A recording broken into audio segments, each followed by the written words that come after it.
Magandang araw po sa ating lahat mga kapsi. Kami po lalabas mga kapsi, kami po aalis.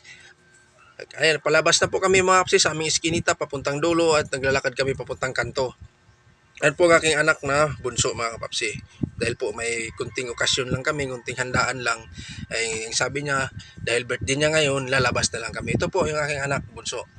Yan, sabi sila ni Mrs. Naglalakad na kami mga kapsi dahil sasakay po kaming jeep. Papunta kami ng Monumento Caloocan. Kung pamilyar nyo yung lugar dito sa Monumento Caloocan, dito sa Manila mga kapapsi. At ito po yung aking panganay. Yan. Dalawa lang kasi yan sila mga kapapsi. Puro babae. Yan.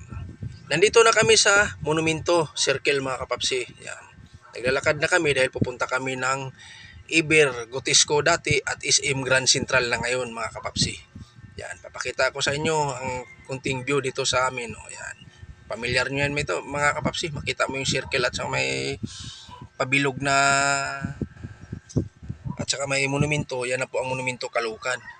Yan na po mga papsi, papunta na kami ng SM Grand Central. Yan, nilalakad lang po kami mga papsi, nakakasabay silang tatlo. At dito po tayo sa pedestrian lane, tatawid po tayo at magantay po tayo ng go signal lang, traffic enforcer. Yan po ang harap namin mga papsi, yan po ang SM Grand Central. Yan, maghanap po kami dyan kung anong gusto ng anak ko, kung saan kami banda kakain, dahil kakain na lang daw kami sa birthday niya. Pupunta sana kami ng medyo malayo-layo, kaso lang wala tayong diop mga kapapsi at mabilisan lang po yung ating pagpasyal. Yan. Buti naintindihan niya yung kalagayan din namin dahil ako nang walang diop. Sabi niya doon na lang tayo sa malapit-lapit na SM. Pumunta kami dito sa amin. Yan, tamos. Pag SM talaga kahit hindi Pasko, parang Pasko pa rin, napakaraming tao. Yan mga kapapsi, dito sa labas ng SM Grand Central yan mga kapapsi. Yan. Ang daming tao mga kapapsi, lalo na dito, napaganda kasi yung SM dito mga kapapsi, napakaluwag yan, oh. Yan, SM Grand Central mga kapapsi. At tayo po ipapasok na sa loob mga kapapsi dahil maghanap po tayo ng makainan natin. Yan po sila, sama namin. Napakarami pa rin tao mga kapapsi dahil napakaluwag tong SM na to, napakalawak. Yan po mga kapapsi, yan. Yung tatlo, magkakasabay sila maglakad. Ako naman dito, busy rin sa kababidyo-video sa sarili mga kapapsi. Yan po. Oh. Dahil napakaganda talaga dito. Yan, packet na po kami sa taas. Maghahanap po kami ng makainan kung saan kami pupunta.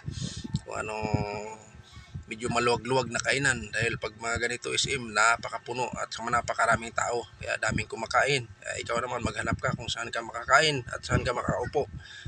Yan. Papakita ko lang sa inyo mga kapapsi ang loob ng SM Grand Central. Yan po mga kapapsi. Paskong Pasko pa rin sa kanila. Yan, napakaganda. Lalo na talaga basta SM, di mo talaga magpapatalo sa pagpapaganda pagdating sa kanilang mga customer. Talagang maaakit ka talaga pag makapunta ka, talagang babalik-balik ka. Yan po mga kapapsi, dito po kami sa Mang Inasal. Dito po ang gusto nila nga dito kami kakain sa Mang Inasal mga kapapsi dahil medyo maluwag, wala kayong garamihang tao dahil ang mga ibang fast food chains ay punong-puno, maraming tao. Kaya dito po kami sa Mang Inasal, dito po kami kakain. Yan, habang nag-aantay ng pila o order mga kapapsi dahil pag mag-order ka, pipila ka muna, dito muna ako sa labas sa video-video. So makikita natin ang proseso sa paggawa nila ng chicken inasal mga kapapsi. Tignan mo, napakaganda at malinis ang loob mga kapapsi. Puro stainless yung ginagamit nila. Yan ang proseso nila sa paglilitso ng chicken inasal. Yan, wala kang makikita kung ano-ano dyan. Napakalinis talagang. Garantisado talaga. Pag ikaw kakain nito, talagang safety talaga pag ikaw kumain dahil napakalinis ang mga inasal mga kapapsi. Yan po ilang mga menu nila. Yan po ang ating order. Nag-order po tayo ng hita ng manok. Honey rice po ang pinili natin mga kapapsi.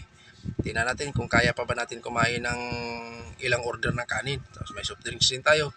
Yan po mga kapapsi, ready to kain na. Yan.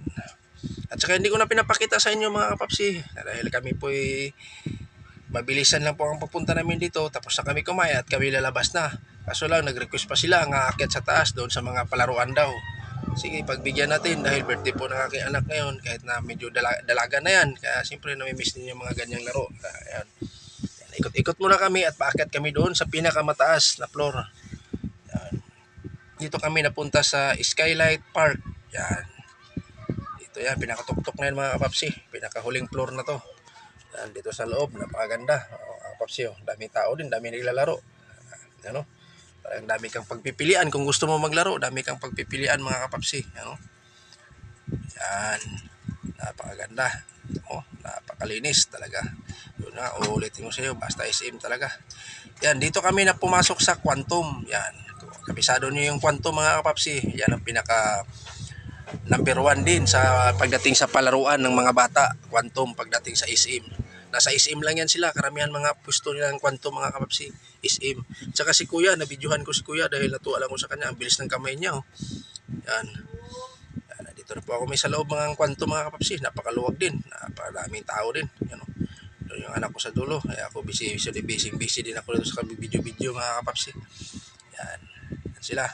Saka pupunta kami doon sa dulo. Yan, yung anak ko nag-shooting. May pinagmanahan siguro to. Mahilig din pala sa bula. Yan, no?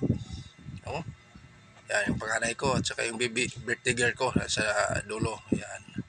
Sushoot sila ng bula. Yan. Papakita ko lang sa inyo mga kapapsi. Yan. Mahilig din pala sa bula. Yan, no? Shooting silang dalawa. Paunahan sila. Yan po mga kapapsi. Tsaka dito na po kayo sa kabila. Sa may baril-barilan daw. Yan silang dalawa. Yan. Yan ang aking anak. Yung bunso. Yan.